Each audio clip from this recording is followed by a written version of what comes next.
Hindi naman natin mapagkakaila na malaki ang pondo ng Makati, pero binigyan pa rin tayo ng tulong ng ating presidente. So, bahagi ng LGSF na nakuha natin ay para dun sa bigas, na kung saan mahigit 13,000 yung magiging beneficiary. At meron ding infrastructure project na kung saan, kasi dinedevelop natin ngayon yung aming heritage na barangay. So, gagamitin natin yung pondo na yon para paayos yung poblasyon park. Tulo na nangyari. Well, syempre, unang-una, nagulat tayo at saka nababahala. And naging concerned din tayo kasi meron akong mga staff na nagtatrabaho ngayon sa mga ibang senator. So, concerned din ako as their former boss dun sa safety nila dahil alam ko nga na kadalasan ay kahit past 5 o'clock, nandun pa rin sila para magtrabaho.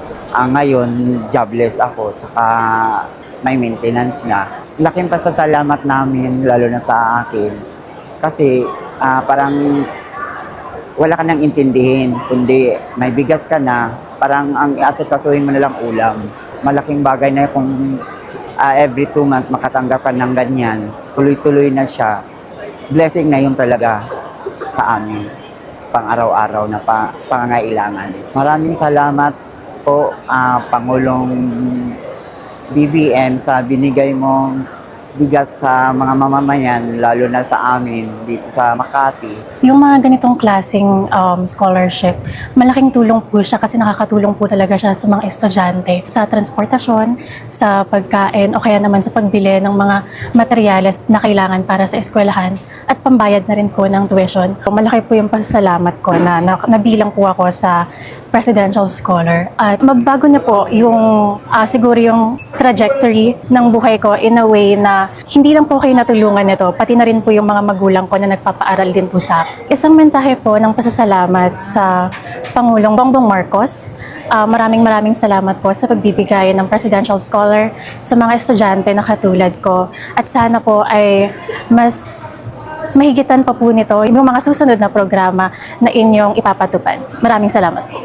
Yung pagtulong po ni Presidente, napakalaking tulong po yun. Kasi yung binibigay niya po sa amin ay para tulungin rin namin sa ating constituents po. Like yung 200,000 na ibinigay, yung 100,000 po, binigay po natin sa ating mga scholars. The other 100,000 po, ang ginawa po namin ay kumuha po kami ng mga additional monoblock chairs because we need these chairs so that whenever we have some meetings and with our constituents, I feel so blessed po. Napakasaya ko kasi first time ko makikita ng personal si Presidente. At least, nakikita ko siya sa TV. Pero, of course, iba yung personal eh. Kasi pag nakikita po natin ng personal, mas ginaganaan tayong magtrabaho sa ating barangay para matulungan natin ang ating mga constituents so that if we have better constituents, we have better barangays, we will be able to have a better country. Ganun po yun. Dear Mr. President, napakasaya namin dahil kayo po ay tumutulong sa aming mga barangay. We continue that you have good health so that you can continue to help many more people. Mabuhay po kayo, Mr. President. Maraming salamat at magandang umaga sa inyo lahat. Magsipo po tayo. Andito lang po ako at ang ating sadya, kagaya po ng nabanggit ng aking classmate at saka butihin nating mayor, ay ito po ay programa ng pamahalaan na aming ginagawa na ibinababa. Dalawa po yung programang yan eh. Unang-una, meron kasing pondo na tinatawag yung LGSF. Ang ibig sabihin niyan, Local Government Support Fund. Itong pondo na ito ay para sa local government. Ngunit, sa nakaraang ilang dekada, itong pondo na ito ay hindi talagang nagamit para sa mga local government.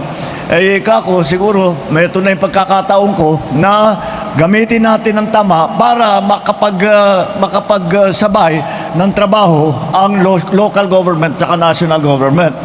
Alam nyo po, ako lagi kong sinasabi, lumaki ako sa politika sa local government at naging governor ako sa Ilocos Norte na 9 na taon, 3 term ako. Bago ako naging congressman, bago ako naging senador. Kaya ito lagi ko nakikita, sinasabi ko, hindi kulang ang ugnayan ng national government sa local government. Ngayon, meron kami, kaya sinabi ko, itong LGSF, gawin na natin sa tama. At kadalasan, kahit LGSF ang tawag, national government pa rin ang nag-i-implement. Alam naman po natin na kapag national government ang inaasahan lamang, may kabagalan dahil isa-isa namin gagawin. Bawat local government, isa-isahin namin.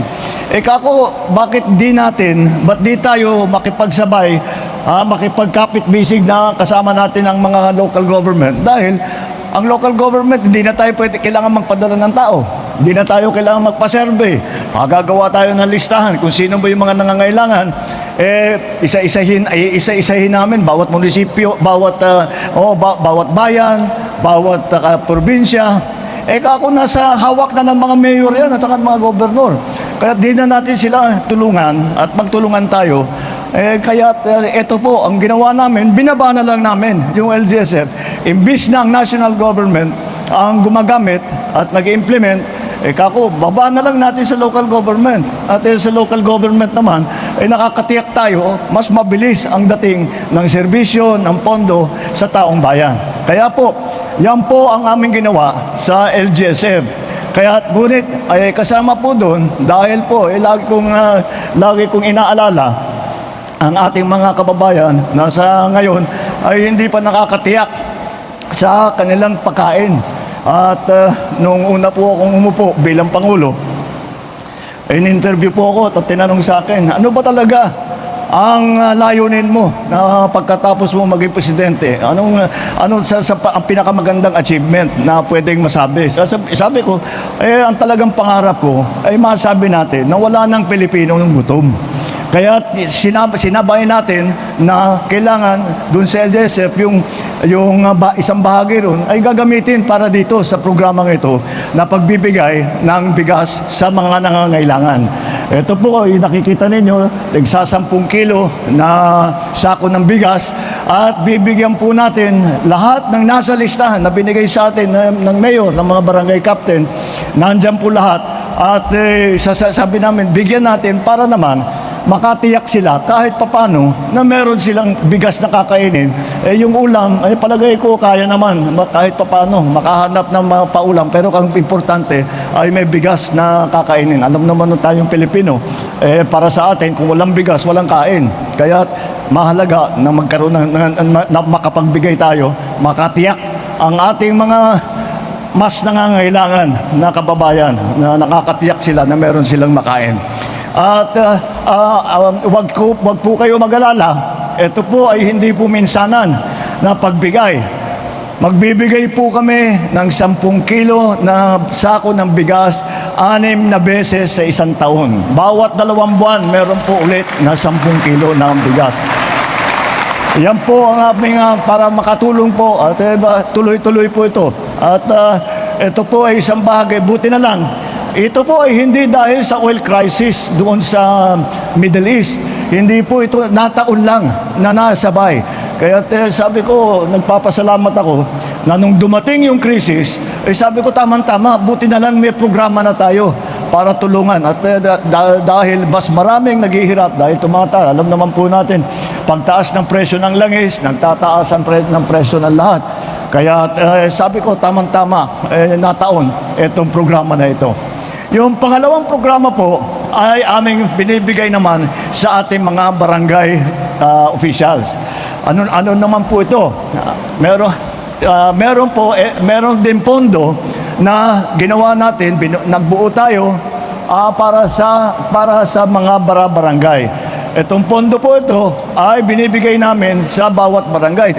Ginawa namin na bawat barangay ay bibigyan ng national government ng 200,000 piso. Itong 200,000 piso, ang hiningi lang namin sa ating mga barangay official, kalahati niyan, gamitin nyo para sa scholarship. Kaya't meron po tayo mga scholar, at tawag ngayon sa kanila mga presidential scholar. At sabi namin, dun sa 200,000, yung 100,000, ihati natin sa tigda 20,000 at magbigay tayo ng 5 scholar ng tulong sa bawat barangay. Kaya po, yan po yung mga cheque na ibinigay namin, yan po ay para matulungan sila, para yung iba po kasi ay malapit nang magtapos pero mukhang baka delikado hindi makapagtapos dahil ayun na nga, may kulang sa pambayad, kailangan magtrabaho kung ano man ang nagiging dahilan. Kaya ito yung tulong natin dahil alam naman po natin ay napakahalaga ng magandang edukasyon, na ating mga kabataan natin ay may magandang pinag-aralan para naman pagdating ng panahon na sila naman ang maglilingkod para sa ating bayan, sila naman ay ready na, handa na, maganda na po ang training. Kaya yan po ang dalawang programa natin. Asahan po ninyo na ang inyong pamahalaan ay hindi po natutulog, hindi po nagbabakasyon, kung hindi walang ginawa, kundi mag-isip ng paraan kung ano ang pangangailangan ng ating ng taong bayan, kung ano ang pangangailangan ng ating mga naghihirap na kababayan, kung ano pa ang aming magawa para makatulong. Ito po ay aming ginagawa. At bukod pa ron, kami po ay nakikinig din sa inyo. Kaya't sabihin po ninyo sa amin kung ano ang mga problema, anong nahaharap ninyo, anong klaseng tulong ang kinakailangan ninyo. At titignan po natin at kung kaya gawin ang pamahalaan, gagawin po natin yan. Huwag po kayong nag-aalala, dito po ang inyong pamahalaan, nandito po ang gobyerno na nag-aalalay sa inyo, na tumutulong sa inyo at tinitiyak na yung buhay po ninyo ay mas maginhawa, kahit kaunti lang, makapagdala po ng ginhawa sa inyong mga buhay. Kaya po, ito po ang ating programa. Nandito po ang inyong gobyerno, nakikinig at hindi lamang nakikinig, kung hindi ginagawa ang lahat upang tulungan ang ating mga kababayan na nangangailangan. Maraming salamat po. Magandang umaga po sa inyong lahat. 1, 2, 3, smile!